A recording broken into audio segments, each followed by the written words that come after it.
name is Elise Doganieri. I am one of the executive producers. I'm also the co-creator of The Amazing Race, so my specialty is reality television, reality competition. I had a heavy hand in developing the challenges. it's my, where I thrive. But we didn't take too much from The Amazing Race. It's such a different show because Amazing Race is a reality competition running around the world and doing things in that local culture, except for skydiving and bungee jumping, but that's different. This, it's a scripted show with reality competition, so it's a hybrid. And so with a script that was written, that we worked on for months and months to develop the show with our writers, we had to think in each episode, what could an organic challenge be? So it doesn't always look like it's a challenge. So for example, there's a scene where all the contestants are around and there might be a loud explosion or a boom or something, and they look up and something is flying in the sky. And so that experience and what they have to do with what they see is actually a challenge. So that's how it's organically mixed in. It's not like there are 16 of these and 7 of those, like on The Amazing Race. Everybody gets one. The contestants might be asked to do different things at different times for a challenge. And then we watch who does what, who stepped up, who pulled the group together, who was separating the group. And so sometimes winning a challenge is not like you won, you won. Yeah. It's more like, who was the bravest in the group today? Who was the most selfless? Who jumped in when nobody else would step forward? No, well, sometimes there's a challenge. There's in the first several episodes, there's different stones that they're going to be getting that have different virtues, strength, bravery. So we knew what the judging or the decided meaning of this challenge would be. So, who was the bravest? Who was the quickest? Who was the fastest? Who looked at this and said, it's there, it's based on that. And did they work as a team? Sometimes 2 people are winning something, So it's really about character building and that immersion, that feeling that you just did something that made something good happen, or you failed at it, and now you've got to go back and figure out why it didn't work and what can you do to fix that. They were all able to do everything we did. We wouldn't have let anything exclude somebody because of something that they were like, for example, someone who's colorblind. I had this happen on The Amazing Race. Spot this color or something. I don't see that color. These are all things you have to think about. So everything that we did, when you see the show, you will see that everybody is able to do it. If it's reaching for something, you will notice that for the people who are less tall, then there might be a step for them. How do you make it fair? That's where you gotta it has to be fair. You don't want one of the teenagers saying, but I didn't have that, or I didn't get that. So as long as they're as on a much of a even playing field as we possibly could make, then we're going in. And of course, safety is number one. So we had them doing things that the parents are okay with, that Disney Plus is okay with, and that we're okay with, and that our safety team is okay with. So there's still some exciting stuff that they did that's like, well, okay, they're going to love this. But all those things go into account. That's a really good question. That was a big discussion. Do we do interviews? Do we pull them out of the moment and say, how did you do today? And I'm not a fan of those types of things because you're seeing it happen. So what we try to do while they're doing the challenges, we talk to each other. Tell us how we have the contestants talk to each other. I don't think I can do this. Yes, you can. No, you can't. And we also have the actors in the show say, I think you did very well today. So it's an interview, but it's not. So the actors, that's those improv moments where we allowed to happen, where they might be walking back from something just happening and saying, Peter, there's no name, Peter, I'm really impressed with what you did today. I thought you had a fear of heights or whatever. And then that person can say, I did too, but that felt great, I'm making this up right now, but that's the type of way you will learn about their experience while they were doing something. Okay. And you'll also see them talking to each other. There might be the contestants, and then you and I might talk and say, I can't believe, that was pretty messed up what just happened, So you're going to get the story from those moments. It's hormones. No, I have a 13-year-old. Woo! And she was still sleeping when I left, and it was like 10 o'clock. So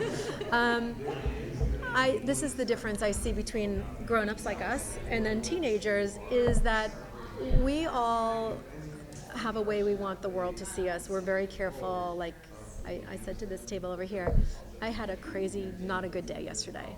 But you don't know that because I'm sitting here smiling, and I'm going to go home and it's still going to be there. So with the kids, they don't have the ability to have those filters because emotionally they're not there yet. And when something upsets them or hurts them, you see it right here. And when they're happy and they're like feeling so powerful and amazing, you see it right there. So I kind of like that because it's unfiltered. Adults, we filter ourselves. When people are on other shows, reality shows, they know that they don't want the world to see them in a certain way. But these kids, they forget the camera's there. They're there for the mission. They're there to save Everealm. These kids love fantasy, and they just wanted to be in it. So when somebody fails at something or doesn't do well, they are heartbroken. The wonderful thing is nobody gets eliminated. So they have time to regroup, reconnect, and rebuild. And their teammates, their team, the group, rebuilds them and said, all right, so you're not great at a puzzle, but I know I bet there'll be a challenge like this where that's going to be your wheelhouse. So it's just really kind of cool. They're real people. They're just real kids. And that's what's so nice. They're not trying to be actors. They're not trying to be anything else. They are in it. Yeah, it's really nice. A little bit of both. It's an interesting dynamic because they're all in it till the end, but they also want to shine and be like, I was the bravest, I was the strongest.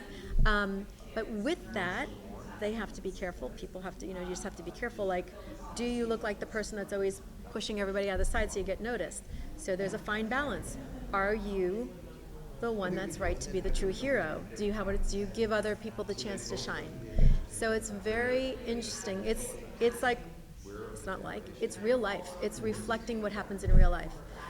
With there's all these EPs. Do I speak the most on the panel, or does everybody get a nice chance? I thought we did pretty good out there, because we all respect each other. So in the end, what happens is they all really respect each other, and they love each other, and it's really cool. Because in the beginning, they don't know each other, and they don't know, is this person going to try to mess with me? But you'll see, there's some drama. There is drama for sure. They're teenagers. Yeah. They're humans. They're people. But then you see wonderful moments too that are really like, oh, this is good. These kids have good hearts, all of them. Yeah, it's really nice.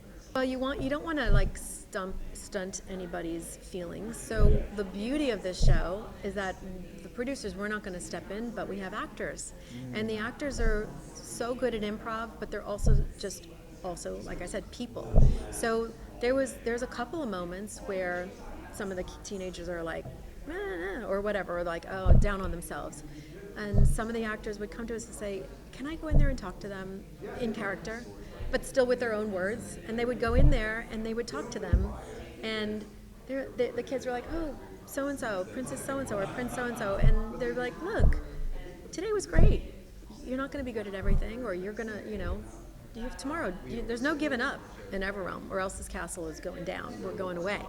So it actually helped get the kids to talk about and look at the bigger picture rather than just hyper-focusing on what was happening in the moment. Still having that moment and letting that be real, but then also saying, don't let this break you. No, you have all these other, paladins that are counting on you. You are an important part of this team. Yeah.